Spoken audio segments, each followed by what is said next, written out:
Welcome back to Dragon Quest III. In the previous episode, I found the last two orbs, taking them to the shrine at Liam Land, reviving the Phoenix Ramia there, and gaining the ability to fly through the world. This flight allowed me to reach the castle of Paramus that was surrounded by high mountains. I faced the Archfiend, defeating him. Even though this should have been cause for celebration, the true mastermind reveals himself, the Master Archfiend Zoma of the lower world. I have thus dived into the dark world of Alefgard with a new task to fulfill. So let's get to it. I gather information from the residents of Tantegel Castle. Seems that Ortega himself has set out to defeat Zoma. A guard says that the village of Cole to the east must be accessed by ship. A man says that village should be the Fairy Flute. I climb downstairs. The Archfiend's castle is visible across the sea. A kid says that the castle's treasury has been ransacked. Indeed, all chests here are empty.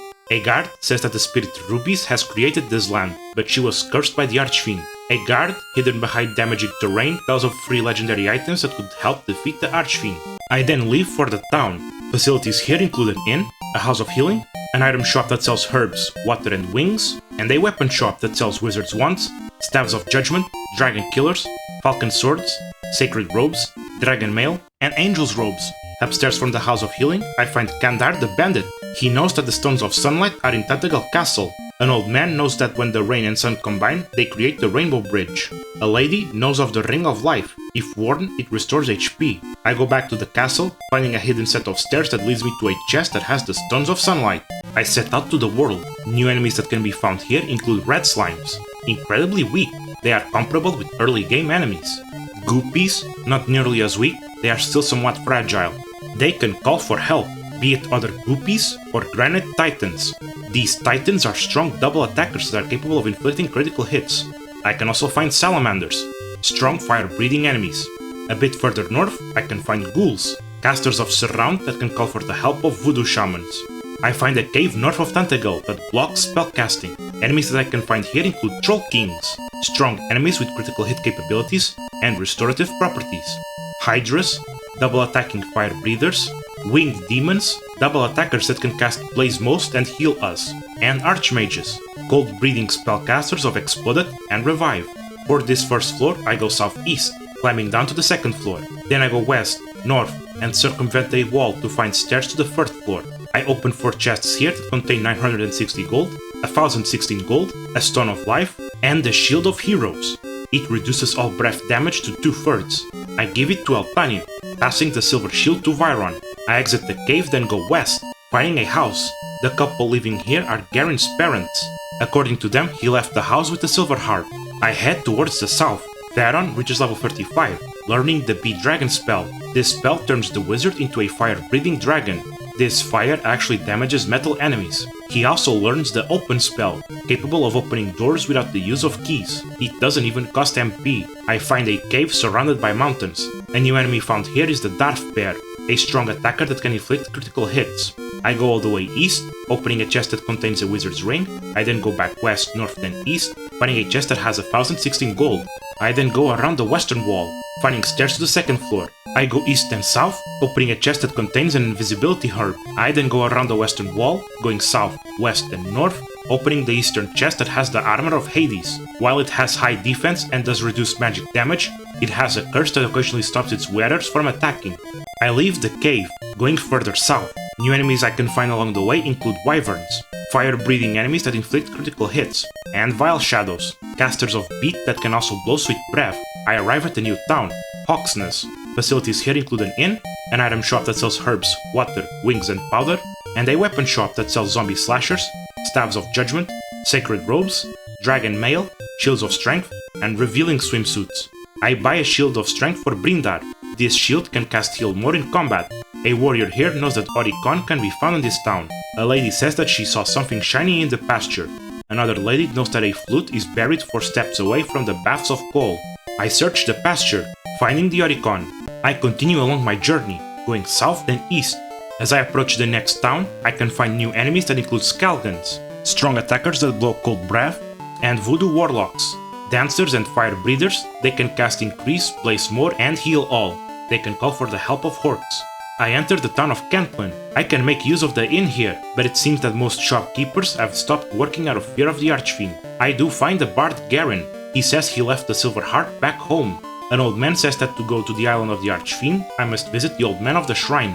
Another old man, surrounded by damaging terrain, tells me that I need the Stones of Sunlight, Staff of Rain, and Sacred Amulet to reach the island of the Archfiend. As I leave town, Eltanin reaches level 36, learning the Vivify spell, and Theron also reaches level 36, learning the Blazemost spell, a stronger version of Blazemore. I find a shrine south of Cantlin. The fairy spirit here gives me the Staff of Rain. A new enemy I can find outside is the Magiwyvern, spellcasters of Bounce, Chaos, and Heal All. I then set sail along the coast. Enemies found in Alfgard seas include King Murzons. They can cast Snow Blast and call for Elysium Birds. And Kragackles. They attack up to 3 times with incredible strength and capability for critical hits. I circumnavigate the eastern coast, finding the island where the town of Kull is. Here I find an inn and a weapon shop that sells broadswords, sledgehammers, dragon mail, water-flying cloth, silver shields, and iron masks. The owner of the item store here can restore objects to resell them. A man says that the Sword of Kings was shattered by the Archfiend.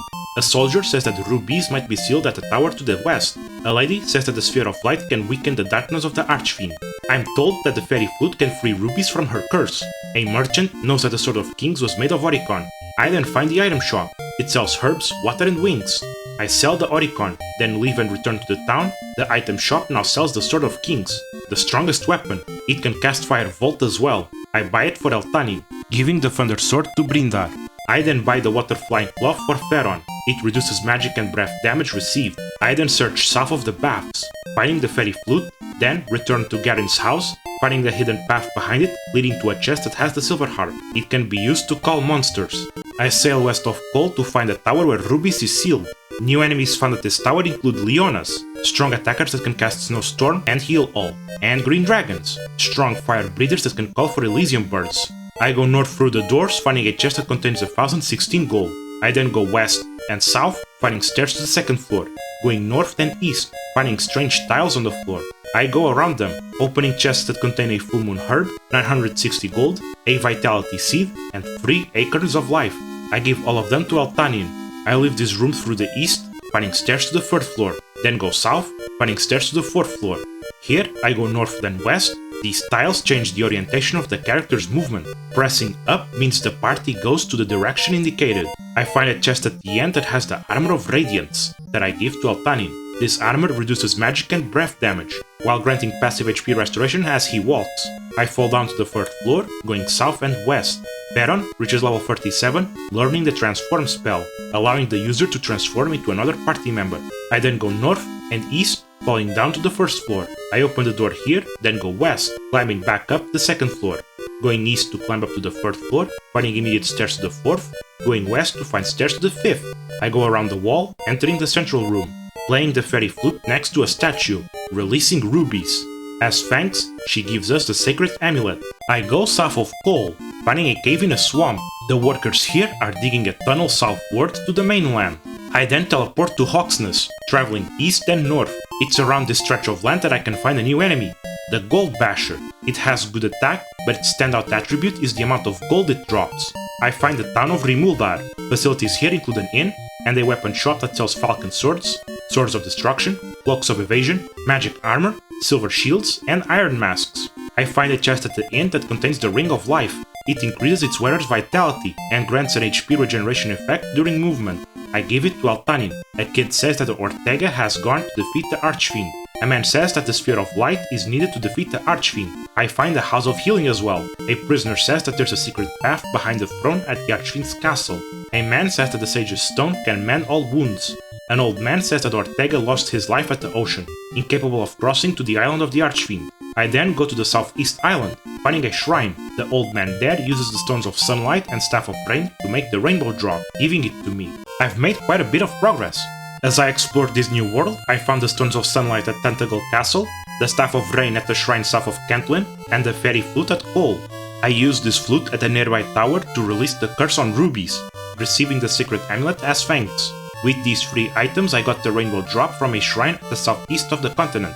This drop will build a rainbow bridge that will take me to the island of the Archfiend, where I shall defeat Zoma and bring light to this world of darkness. Thank you for watching, and I'll see you next time, as I finally take Zoma down.